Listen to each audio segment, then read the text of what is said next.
Afternoon. This is Dan Lemire. I'm the Executive Director for the Society for Biomaterials.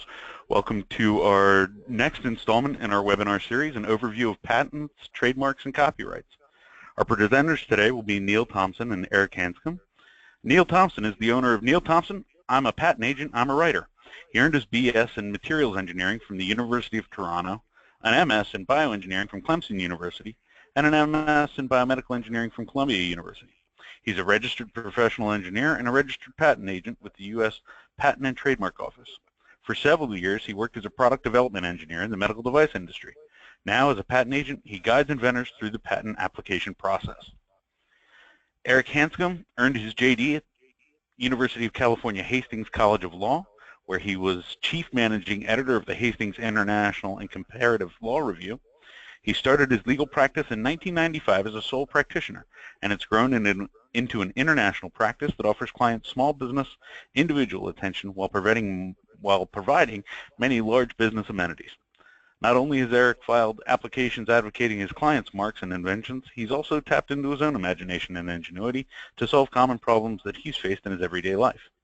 Eric is listed as an inventor on 8 separate patents and patent applications, and is the holder for over 10 trademarks. Eric, the floor is yours. Take it away, sir. Great. Hello, welcome to this webinar. My name is Eric Hanscom. I'll be co-presenting with Neil Thompson. Thank you all for attending. I appreciate it. Because we've got a relatively small audience, I'd encourage all of you to ask any questions you have as we go along. And between Neil and myself, hopefully we can provide you with a good explanation. So here is the contact information for both Neil and myself. And with no further ado, let's get going. So we're on slide 3 now. I hope you see that we're on a blue and white slide that goes over protecting your ideas with. And there are basically 3 types of intellectual property which you as an inventor should consider. Now, part of this seminar is going to be teaching you what you might need. The other half of the seminar is going to be teaching you what you might not need. So we're going to be going over patents, trademarks, and copyrights. Now, to quote the statute, a patent gives you the right to exclude others from making, using, or selling the invention in the country in which the patent is granted. What does that mean in real life? Well, it means that you get one of the last legally recognized monopolies in the United States over an idea. The reason that we have patent law is that if there wasn't an ability to protect your ideas, there'd really be no reason to be an engineer or a scientist, to have R&D departments, because whatever you spend all your time and money developing, somebody else could just take. So at least in this country, we have a patent system where we protect the inventor for a certain number of years after your patent is filed. So the example here, now we pulled most of these slides off a similar presentation I made at a quadcopter conference in London a couple of months ago. So we're using some drone examples here. So the picture you see below is actually the illustrations from a patent application for a drone. Now the second type of intellectual property that you could be considering is a trademark. Now with patents, the goal of the patent law is to protect ideas, and your ability to protect an idea will hopefully allow you to make some money off it. The goal behind trademarks is twofold. First of all, by allowing the consumer to tell exactly where the goods or services are coming from, the consumer is protected. And if you don't believe me, just go to a country that doesn't enforce trademark law, and you'll see Rolex watches anywhere from $10 to $10,000 for display on the streets and in stores, and you really can't tell which is the real Rolex. So the first goal of trademark law is to protect the consumers so that they know exactly whose goods they're buying. The second goal of trademark law is to actually give manufacturers an incentive to turn out a quality product. Now, if you're Ford Motor Company, and when somebody goes to a new car lot and they see Fords that were made in Detroit and Mexico and Mongolia and Guatemala and Russia, and you can't tell which Ford was made where, you're probably going to buy the cheapest one. And as a result, there's a proverbial race to the bottom where everyone's trying to make the cheapest good, because if nobody knows the quality of the good, they'll probably buy the cheapest one. So again, the goal behind patent law is to protect ideas. The goal behind trademark law is to protect the consumers and to give the companies an incentive to make good quality products.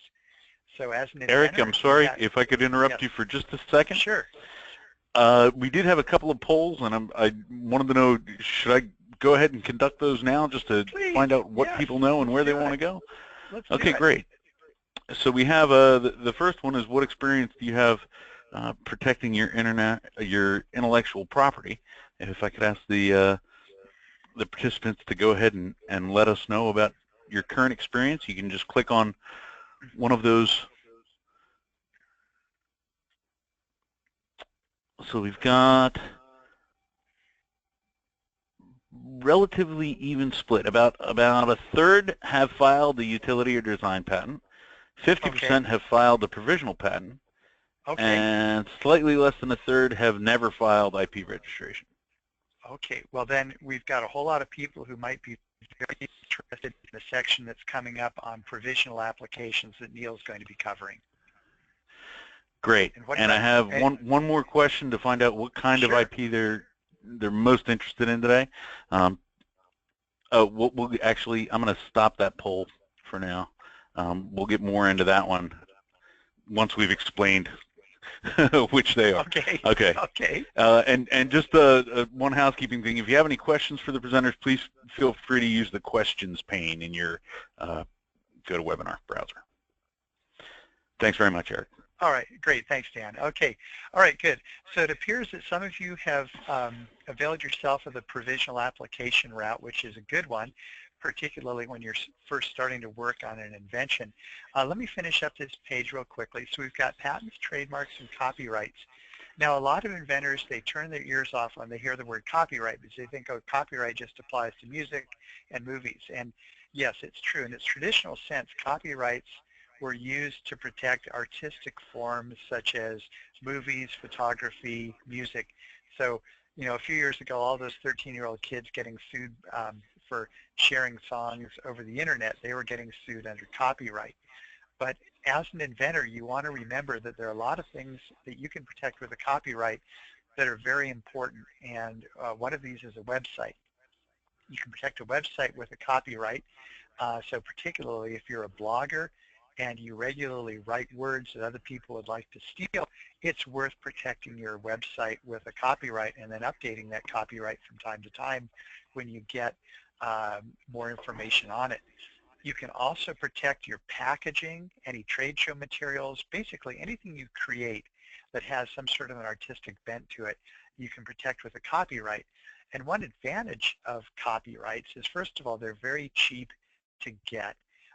Second of all, with patents, I've been a patent attorney for, oh, I don't know, 15, 16 years now, and I've maybe seen 2 or 3 patents the inventors actually drafted that were good. Most of the inventor drafted patents have not been very good. With trademarks, if people want to file their own, about a quarter get it right, but the problem is the 3/4 who don't get it right usually end up making a mistake that may be fatal to their ability to get the mark later on. With copyrights, just about everybody can figure it out. You just go to Library of Congress, Form TX is usually the one you use.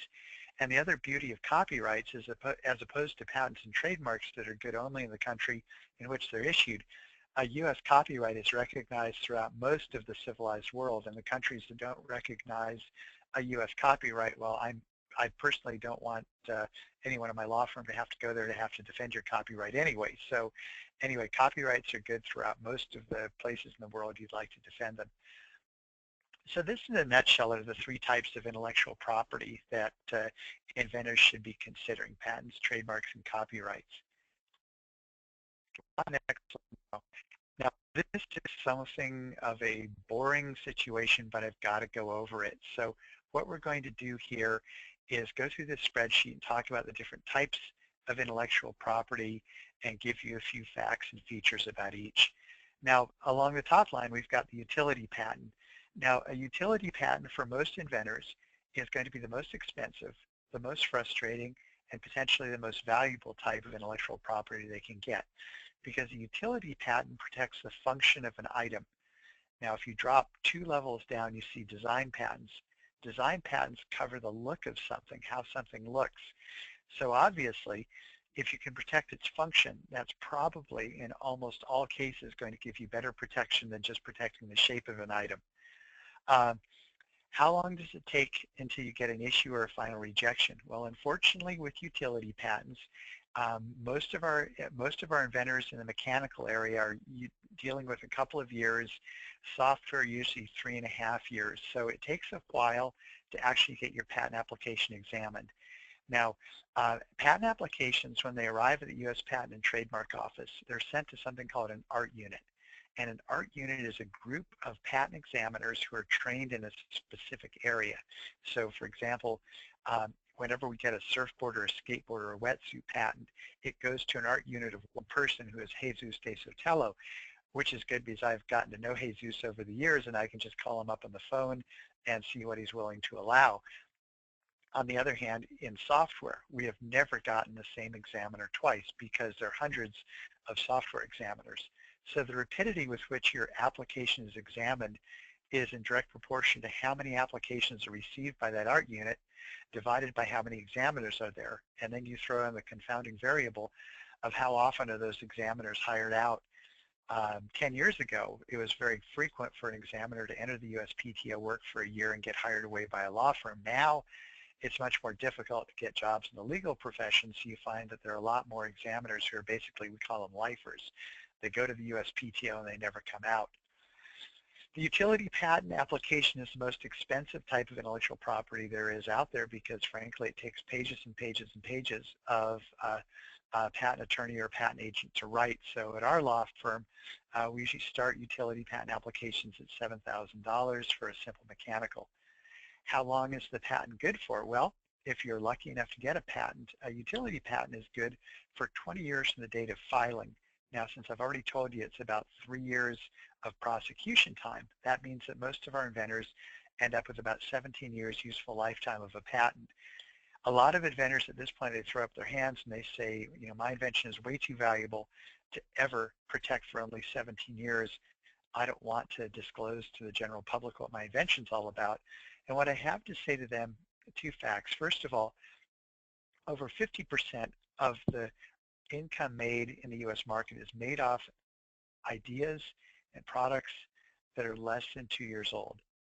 The second fact, if you're not making money off your patent within 5 years of the patent issue date, you probably never will.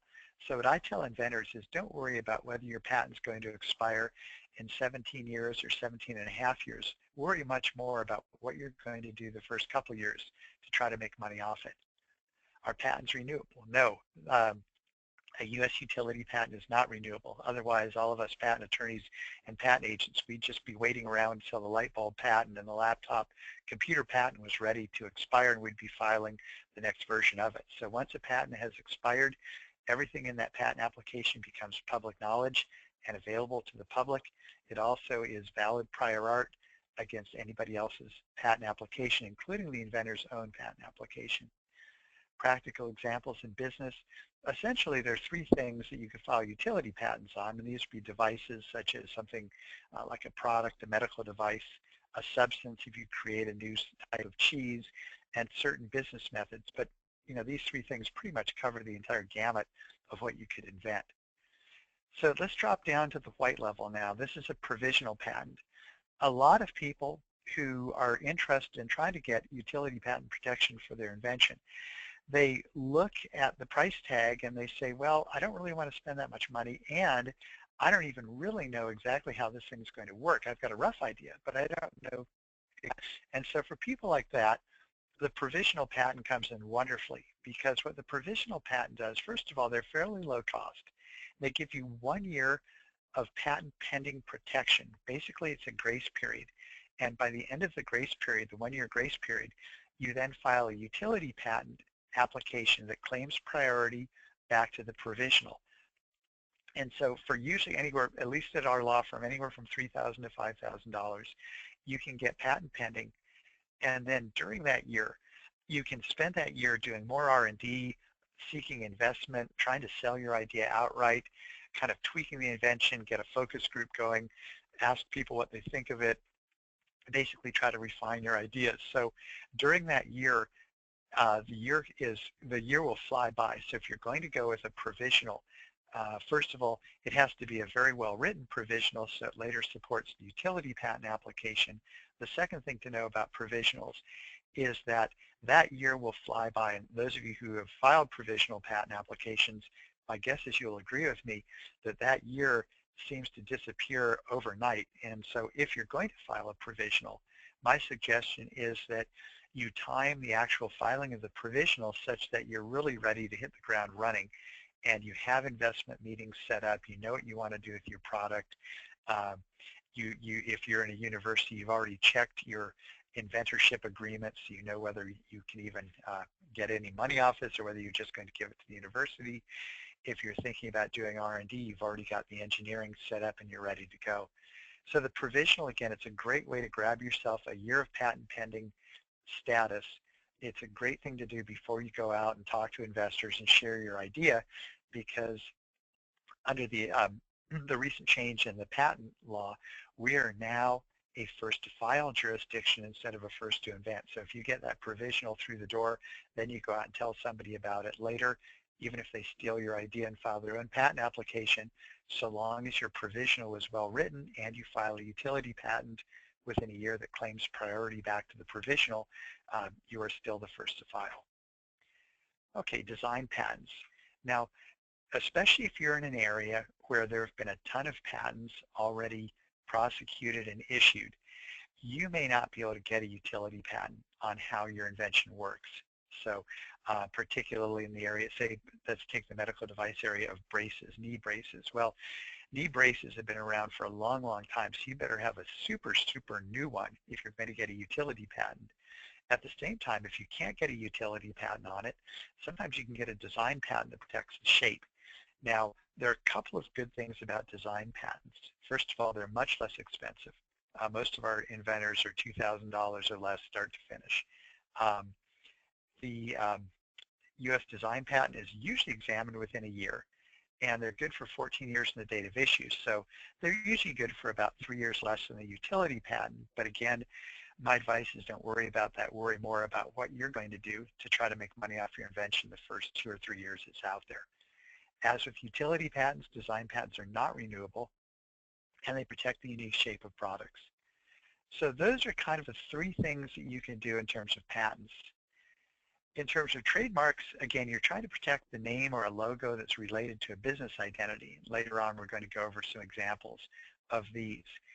Trademarks are usually prosecuted by the U.S. Patent and Trademark Office 4 months or so after filing. Usually there's maybe one thing called an office action where you go back and forth with the USPTO examiner. Most trademarks end up being issued about 10 months after filing.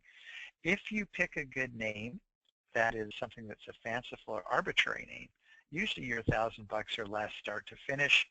Now, unlike patents, which have a natural expiration date, trademarks are extendable, and the extension fees are due at year 5, 9, 19, 29, 39, which makes sense because if you're Coca-Cola or your Rolex or your Ford Motor Company, there's really no reason to build up a quality product and a huge marketing campaign if you're going to lose your trademark in 10 years. So Coca-Cola as a trademark has been around for over 150 years. Ford has been around for over 100 years, and my guess is that 100 years from now, Apple and Microsoft are still going to be around. So trademarks as opposed to patents are renewable. And the most common things that people trademark are company names, brand names, and slogans, although there have been some very, very silly trademarks filed on everything from the scent of racing vehicle lubricants to the sound of a lightsaber. So anyway, but for most of you, the trademark would be the name of your company, the name of your product, any kind of a logo. And last but not least, we have copyrights. Now again, as I said earlier, copyrights traditionally protect artistic creations. For you inventors, it's going to be your website, any packaging, owner's manuals, any blogs you write about your product, anything that has an artistic bent to it, you can protect with a copyright. Copyrights are examined pretty quickly. You can do it yourself for $55 online at the Library of Congress. You can pay an IP attorney to do it for you. Copyrights, how long are they good for? Well, theoretically, they're good for the life of the author plus 70 years. Now, in my class, I teach a 6-hour class on IP law, and at this point, usually I say, does anybody know who the single most important figure in U.S. history for copyrights was?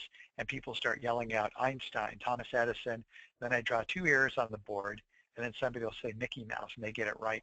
Mickey Mouse and Steamboat Willie have single-handedly rewritten copyright law a number of times in the U.S. because every time they come up for entering the public domain, a certain large company up in Anaheim lobbies Congress to extend the Copyright Act. So right now it's the life of the author plus 70 years. However, Steamboat Willie and Mickey Mouse are coming up for public domain very soon, so we're going to see another battle. I wouldn't be surprised if pretty soon it becomes life of the author plus 90 years. So copyrights in theory are not renewable. However, since the Copyright Act keeps getting extended every time Steamboat Willie and Mickey Mouse come up for public domain, I have to put an asterisk there. And again, for copyrights, you're dealing with websites, owner's manuals, packaging, advertising materials, basically anything you create. Now, if you are going to hire somebody to do your website, things like that, make sure you have a good work for hire agreement that states that you, the person paying for these artistic creations, are the owner. Absent a written agreement such as a work for hire agreement, the artist has certain rights to the work, and our law firm has been involved in a couple of nasty little spats where the artist has charged our client a bunch of money and then said, well, actually, I still own the rights to it. So anyway, if you're going to get somebody to do the work for you, make sure you have a good work for hire agreement. Okay, now I'm going to hand things over to Neil Thompson. Neil is going to go over provisional patents. So thanks for listening, and again, we'll be here at the end, and we'll stay until your questions are exhausted.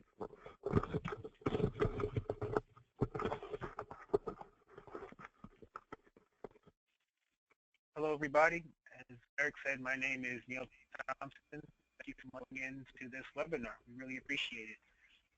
As I'm sure Dan said earlier, I'm a patent agent and Eric is a patent attorney. The main difference between patent agents and patent attorneys is law school. Attorneys went to law school and patent agents didn't. Both patent agents and patent attorneys have to take the same exam from the U.S. Patent Office to be able to file and prosecute patent applications. And so if you have any sort of patent idea, you can go to either a patent agent or a patent attorney. Now, when it comes to litigation, seeking legal advice, trademark and copyright issues, then you have to go to a intellectual property or a patent, an attorney, as opposed to an agent. Agents can't deal with anything other than patents. And so, when it comes to provisional applications, as Eric said, provisionals are what you would file when you're not exactly sure of what your invention is going to be, but you want, and you want some time, the 1-year grace period to really flesh everything out. The first thing you would want to do is, when you have a provisional, you want to file the provisional before you disclose it to anybody. And we actually have a couple of examples in future slides that really detail why you would want to do that. And then the second step is also, you want to make sure that your provisional supports your utility patent application. And as I said before, we actually have a very good example of why you would want this to be the case. You don't want to ever have to have made a disclosure, and then that disclosure is then used as a bar to keep you from getting your patent issued. And there's a lot of strategy behind that. And then the third step is the utility application needs to be filed within a year of the provisional filing date. And that year, it's very important. If you file it more than a year after the provisional filing date, well then you won't be able to use the provisional filing date as your priority date. Basically, the graphic here is what you really would want to do. So you see the first date of January 1st, 2013, and it goes up to December 31st, 2013. So it's a year in between. And what we would advise is that if you were to make a disclosure, and the definition of a disclosure, as you see at the bottom, is an offer to sell, showing it at a trade show, selling it, showing it to potential investors, basically making it public. you want to make this disclosure between the time that you file your provisional and you file your utility application. And as you see from the graphic, for the utility application, the filing date would be the date that you actually file a provisional application. That is, if you wrote your provisional application correctly. Here is one of the examples that we have of a poorly filed application. And so here you have, in 2007, you make a disclosure. So you offer to sell it to somebody. You made it, basically you made it public to somebody. And then you waited 6 years to file the provisional application. When you make a disclosure, basically you have a year to then file the provisional application. If you wait more than that, then that disclosure can be used against you as prior art. As you see, and also in the graphic, the utility application, you filed it in December 31st, 2013. Yes, you're claiming back to the provisional application from January 1st, but unfortunately, you made that disclosure 6 years before that. And so, as I said, the disclosure will be used against you as prior art under the U.S. Code 35 U.S.C. 102. Here, let's take an example. You make a disclosure in December 1st, 2012, and then you file the provisional in January 1st, 2013. That's only a month, so you think you're good there. But unfortunately, when you filed the utility in December 31st, 2013, what you failed to do, though, is the provisional didn't have all that it needed to have for you to file your utility. Maybe you added new things to your utility application. So then the examiner is going to come back and say, wait, this is a new application. You can't claim back to the provisional. And that then sets up a problem because now your disclosure was made in December 1st, 2012. That's more than 1 year from the filing date of the application, which now is the filing date of the utility application, not the provisional application. Now, because of this mistake, unfortunately, your disclosure will be used as prior art under 35 U.S.C. 102, and most likely you will not be granted the patent. So basically, what problems really identify is that it's really important to, when you're filing your provisional application, to include as much as you can possibly include when it comes to what your invention is. Because failure to do so basically results in, as you see in the slide, inventional suicide. You really want to make sure that when you file your utility application, you're able to claim back to your provisional application.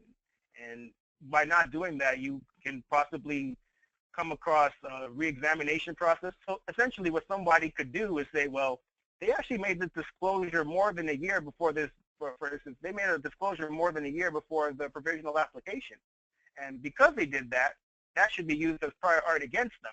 And then that will invalidate your patent. So all of this is really important to keep in mind. So basically, when it comes to provisionals, you want to file your provisionals before you make any sort of disclosure.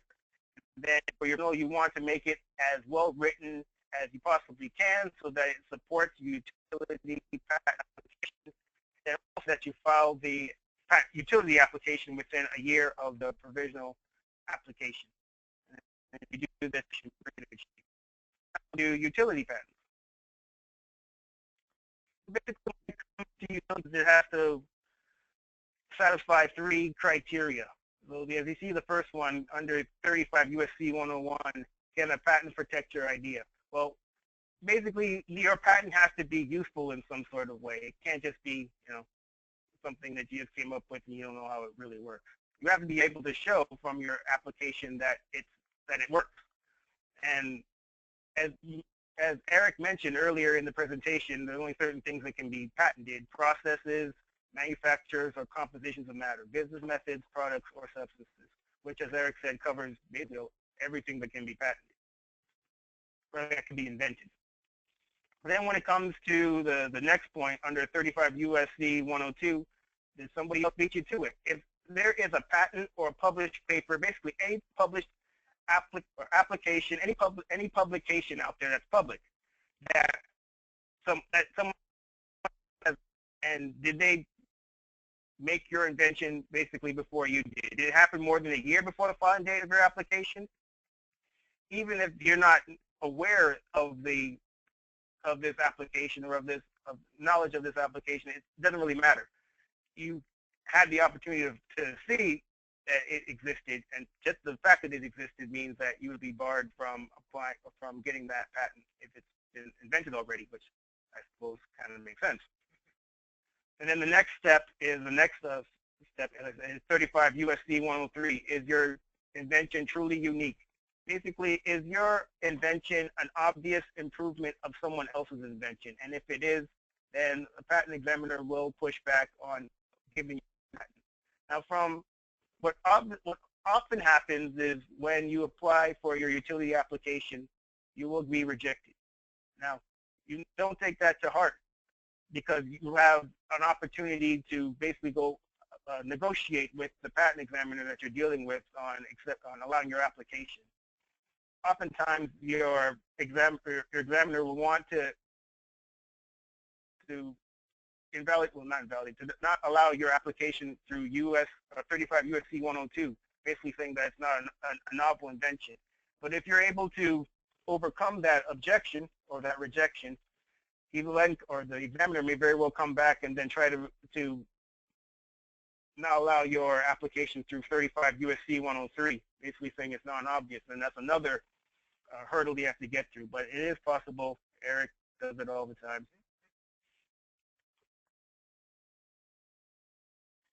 Now, when it comes to what you want to do when you first have this invention idea, even before you file the provisional application, what is recommended is that you do a prior art search. And what that really means is you're looking for any issued patents, any published patent applications, anything that the public has access to that is similar to your invention. Now, you could do this by yourself. People use Google Patents, freepatentsonline.com, and that's definitely available to you. But most patent practitioners would recommend that you use a prior art searching company, and whose only job is to look for these type of patents. They have access to databases most likely that you don't have access to, so they'll be able to come up with a lot more applications and patents than you would. And then basically, by the result of this prior art search, you have the stake as to whether you apply for the utility patent. What the prior art search company will send to a patent practitioner that you've hired is all the applications and patents that they found that are similar to your invention. And then your patent practitioner will basically give what's called a patentability assessment, an opinion as to whether they think, based on the documents that they receive, that whether your invention is patentable or not. Then you have a decision to make whether you go forward with the provisional and utility application. Basically, this is the whole chart of what happens when you file an application. So as I said earlier, when you file, you will be most likely rejected. And essentially, that's not a bad thing. You want to be rejected, because if you are not rejected, you probably left something on the table. You made your claims too narrow so that the examiner just allowed your application, rubber stamped it. You want to make, obviously there's some strategy to this, but you want to make things as broad as you possibly can, because you want to get all that you can possibly get. But of course, the examiner knows this, so he's going to issue you a rejection. Then you have to go back to the drawing. So what he'll give is an office action. He'll reject your application on whether it's useful or not, whether it's novel or not, or whether it's obvious or not. And then you have what is called a response to that office action. It's a written response. You can request a phone call with the patent examiner to go over the rejection, on ways you plan to remedy the rejection, on whether the plans to remedy the rejection would be acceptable by the examiner. And then once you have that information, then you file this response, and then either the examiner issues another rejection or he allows it. And then if he does allow it, then the patent is issued. And then there's fees associated with all of these steps. Obviously, there's a fee to file with the patent office. There is a fee to get the issued patent And then there are renewal fees that are payable, I believe, 3.5, 7.5, and 11.5 years after the issue after the patent's been issued.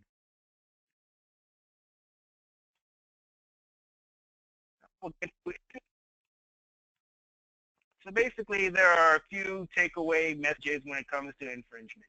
As Eric mentioned at the beginning of the presentation, a patent doesn't give you the right to make your invention. It just gives you, well, not just, but it gives you the right to exclude others from making your invention. And you might wonder, what's the big difference? Well, it's very possible that you may be granted a patent, but if your patent is infringing on someone else's patent, you will not be allowed to make your product, because most likely the other company that you're infringing on will sue you for, for infringing on their patent. And in medical devices, it happens all the time. I mean, I've worked for companies where, I mean, we've paid millions of dollars in royalty fees for patent infringement. And so another thing about infringement is the patent is only enforceable in the country where you have the patent. So if you're filing a patent in the US, that patent is only enforceable in the US.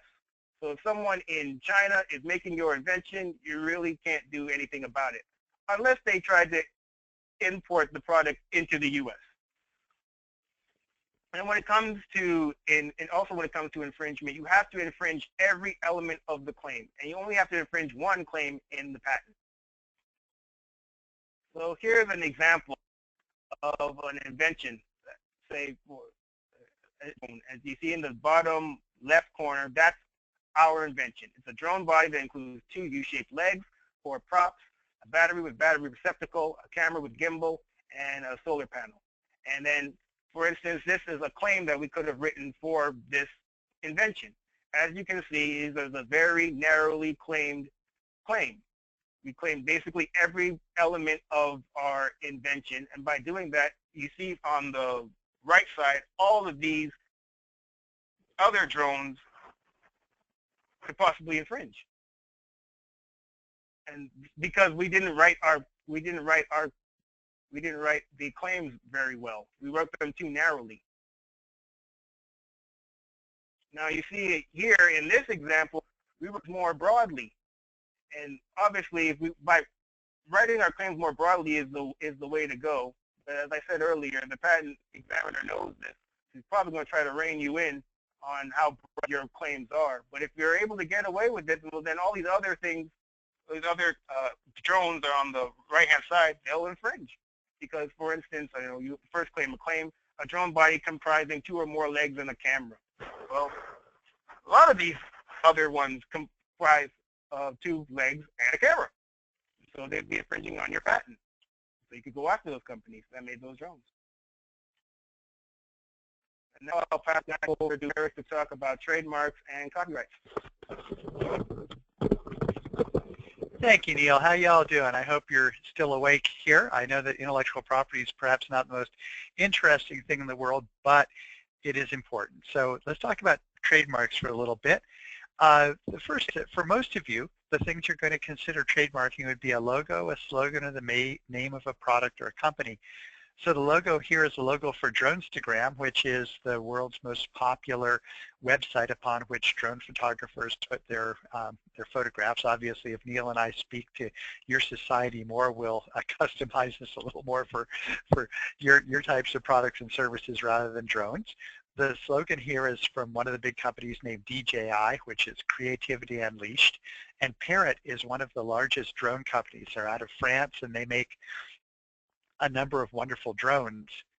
So what makes for a good trademark name? Well, the best name is a fanciful one. And a fanciful one is something that's basically made up. For example, what was a Polaroid before Polaroid came out with a camera? What was a Kleenex? M&M's candy. What would possibly be an M&M until they made a candy out of it? So fanciful names are usually very cheap for the client because we get very few rejections. It's a made-up name. Now the second level here would be an arbitrary name. An arbitrary name is something like computers or Sun for computers, Shell gasoline. These are a commonly known name that everyone's familiar with, but nobody would think of connecting it with the particular goods or services. Now, if you notice under fanciful, we have a bright green circle, that or an ellipse. That means that it's probably going to be cheap and easy for the client. Arbitrary, still pretty good. When we get down to suggestive names get a little more expensive and they're often not quite as strong. Suggestive is something that's sort of arbitrary but sort of suggests some sort of quality to the goods. So Microsoft, small software. Jaguar, okay. Jaguar, you wouldn't necessarily associate a Jaguar with a car, but Jaguar brings to light or brings to mind strength and speed. Greyhound bus lines, that's obviously a bus line that goes quickly, which I personally, I've traveled on Greyhound a couple times and they don't go very quickly, but anyway, that was the goal behind naming it Greyhound. Now, once we get below, we get to descriptive names. Now, one of the problems with descriptive names is that when you describe the goods or services, you often get a rejection by the USPTO saying that there really isn't anything creative in this name, you're just describing what you do. Now, next to descriptive, you notice that there's a number of trademarks here. And one thing that you will also notice is the company that got each one of these trademarks had $500,000 or so to throw into a trademark battle. How International Business Machines got a trademark on International Business Machines. Well, obviously that took a lot of money. Windows by Microsoft, well, Windows look like Windows. So once you get between number 3 and number 4, you're looking at a very difficult trademark to get and probably one that's going to cost a lot of money. The type of trademark is the generic one. So for example, if you use the brand of quadcopter and you called it drones, well, that's not very good. Aspirin, for example, was a fanciful name that Bayer did not defend very well. So aspirin became generic for the category of pain relievers. So Bayer lost their trademark. Now, if I was Google and if I was Photoshop right now, I'd be very worried about losing my fanciful name because it would become a generic name. So, for example, when you look up something on the internet, you say, let's just Google that. You don't say, let's use one of the available search engines to look for this. When you're dealing with digital photos, you say, oh, well, I don't like my brother-in-law anymore, let's just Photoshop him out. You don't say, let's digitally remove the brother-in-law. So anyway, if you have a trademark, you also have to defend it, because if you let other people use it to describe their brand or their services, you can lose the power of your trademark. You can indeed lose your trademark. So for example, I'm old enough to remember when Xerox first came out with the first photocopy machines. And pretty soon, Texas Instruments and other people began coming out with Xerox machines. And Xerox said, no, no, no, you come out with photocopy machines. Nobody calls them Xerox except for Xerox. So that's an example of somebody who successfully defended their trademark. So anyway, when you're thinking about coming up with the name of a company or a product, please keep these in mind, because again, the closer you get to one, the cheaper your trademark application is going to be, the higher the likelihood of success. The closer you get to number 4, the more money you're going to pay for probably a weaker trademark in the end. Next, trademark names I came up with from your industry, and you can see that you can put the TM next to a product, and that means that you are claiming this to be your name. Once you get the registered trademark, then you put the R with the circle. But this just gives you the idea of some of the things in your industry that people have begun using and claiming that they are using this as being representative of their goods or services. Foreign patent trademarks. You mentioned earlier that a patent and a trademark is good only in the country in which it's issued. So if you are Microsoft, or if you're Sharp, or if you're Apple, you usually get them in the countries in which they're sold, the countries in which they're made, and the shipping ports. That gives you 3 swings of the proverbial piñata, and you're more likely to hit it with 3 swings. But for our smaller clients, at least at our law firm, we recommend that you do a better job just trying to protect it where it's going to be sold, because the countries in which it's going to be sold, not coincidentally, also generally have the best protection of intellectual property laws. So here, usually in this order, you're looking at the USA, Europe, Japan, and then some combination of Australia, Canada, maybe South Korea, depending on the type of industry. Manufacturing sites, obviously China is the biggest manufacturing site. I know I was just at a World Trade Center meeting where a bunch of Chinese manufacturers from the city that makes all the medical devices came by to tout their wares. And obviously you want to think about protecting it in China.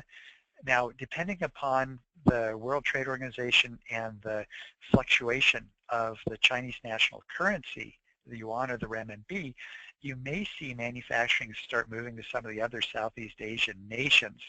You may also see, depending on what happens with the next presidential election, you may see Mexico start stepping up in terms of either a manufacturing site or at least an assembly site.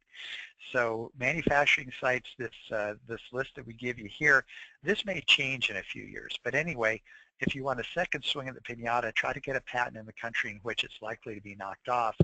Last but not least, if you can protect it in the shipping ports, that gives you a chance at doing a customs seizure. And the three biggest shipping ports, well, is Hong Kong and Singapore fought it out for years and years, but now China is routing a lot of the shipping through Shanghai and even Shenzhen in China, so they're trying to diminish the importance of Hong Kong, but Hong Kong has its separate intellectual property system, so you still can get patent and trademark protection in Hong Kong and Singapore as well.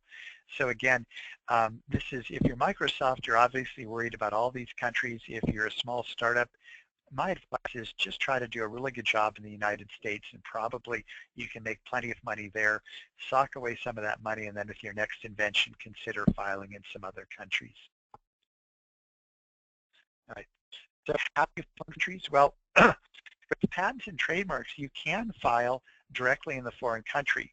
With patents, you can buy yourself another 2.5 years from your earliest priority date with something called a PCT, or Patent Cooperation Treaty filing. The PCT added advantage in that depending on who you choose as the ISA, the International Searching Authority, you can get a preliminary patentability assessment in as little as 7 months.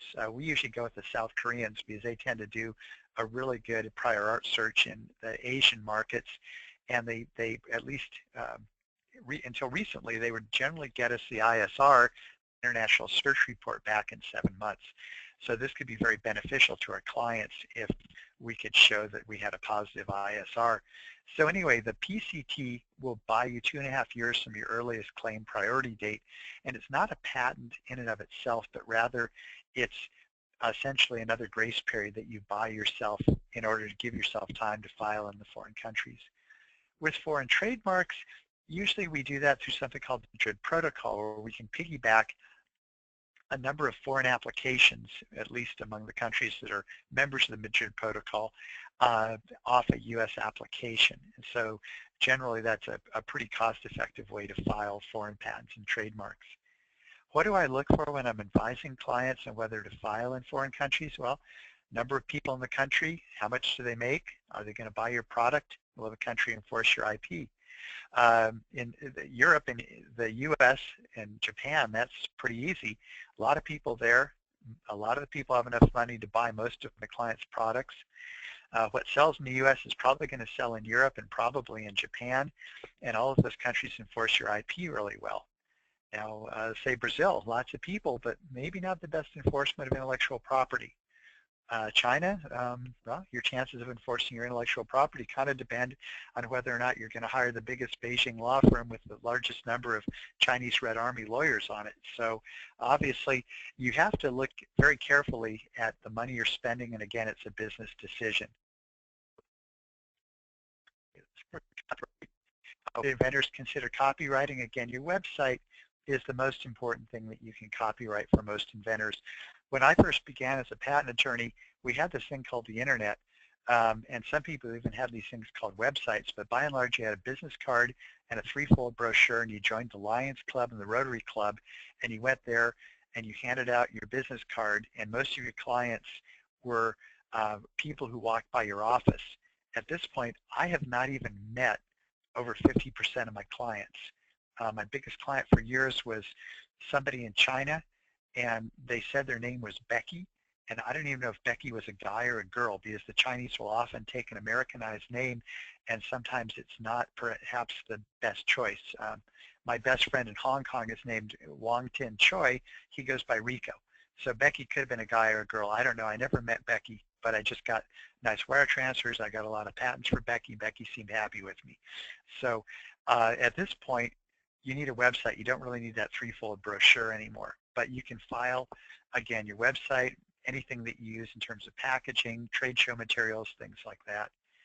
Now, why should you register your copyright? Well, if you don't register your copyright, you have to sue somebody who steals your stuff under common law copyright, which means that you have to prove how much you were damaged by the other person's actions, and then you have to also prove how much they gained. Now, that's going to be really hard. If they steal a picture from your website, how much did they benefit from stealing the picture, and how many sales did you lose? That's awfully hard to prove. Now, if you have a registered copyright, you can sue under a theory called statutory damages that allows you to ask for up to $150,000 for a knowing and willful infringement. Now, we're in Federal District 9 here, which is defined knowing and willful to be Control-C, Control-V. So if you copy, you knew that you were doing something wrong. And we've had a number of cases where, we've settled in the $60,000 range for people who took one sentence from our client's website. So if you have a registered copyright, it's an awful lot easier to let somebody talk you down from 150 than it is to have you have to talk somebody up from 0. So again, if you've got something worth protecting, register copyright. Let's put it all together to be open for questions here. The first thing is, does it work? If your invention doesn't work, probably nobody's going to buy it. So you've got to make sure it works. This involves maybe some engineering, some prototyping. Along this line, as soon as you know it's going to work, you should probably do a prior art search. Figure out, is it going to be worth filing for a utility patent? What is it going to be 2 years from now? Do I think that this invention is going to sell? Where am I going to sell it? Where should I think about filing for a utility patent? If you think that it is worth filing for a utility patent in one or more countries, get patent pending with either a utility or a provisional. Then generally, unless you're a big, huge company, you make more money trying to sell it or license it to a big company than you can making it yourself. But again, that is going to be a business judgment on your part. The second question is, even if it doesn't look like you're going to be able to get a utility patent on it, is it worth filing? We've done a number of Hail Mary applications. We call these Hail Marys because we basically tell the client, I don't think under current patent law you're going to get a patent, but we can file it and throw it up in the air. And lo and behold, 2 or 3 years later, we've gotten a lot of these patents for clients because either the examiner let it through or patent laws changed. Now we get down to the blue line. In any case, would a design patent be useful? So even, again, remember, if you can't protect the function of the item, perhaps you can protect the shape. And then in any case, you look at trademark or copyright issues to see whether or not protecting the name and or protecting some of your written materials or your website would be useful. And that pretty much concludes our presentation. Thank you again. We appreciate you coming here. We'd like to open it up for questions, and then Dan has some announcements to close it out. So Dan, do you have any questions for us?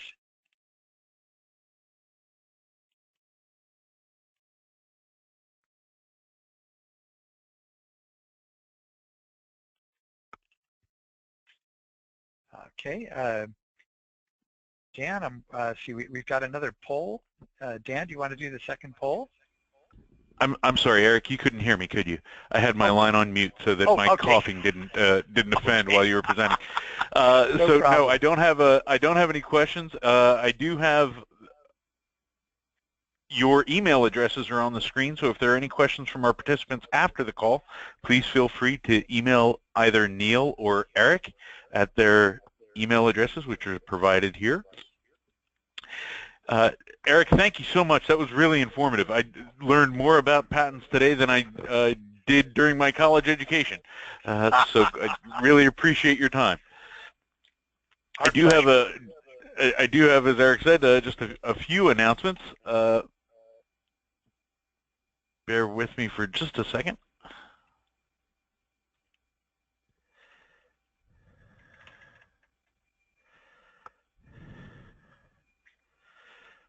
There we go.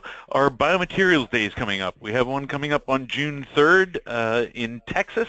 It's co-hosted by what we're calling the Texas Collaborative, Texas A&M, Texas University, UTSA, and Rice University. On June 30th, the Boston Biomaterials Day will be hosted by Northeastern. Additional information is available on our website for both of those events. On June 22nd to the 25th, we'll also be at the International Society for Stem Cell Research in San Francisco. And from July 29th to the 31st, we'll be at the American Ceramic Society in Chicago. In May, the big event for the year, the World Biomaterials Congress, May 17th to the 22nd. Additional information can be found at wbc2016.org. And last but not least, our 2017 annual meeting. We're gearing up for that. If you have any ideas for sessions at the 2017 meeting, please let us know. We'll be sending out a call for ideas in about a week and a half, 2 weeks. I hope to see many of you in Montreal, and thank you very much for your participation today. Eric, Neil, thank you again. Thank you.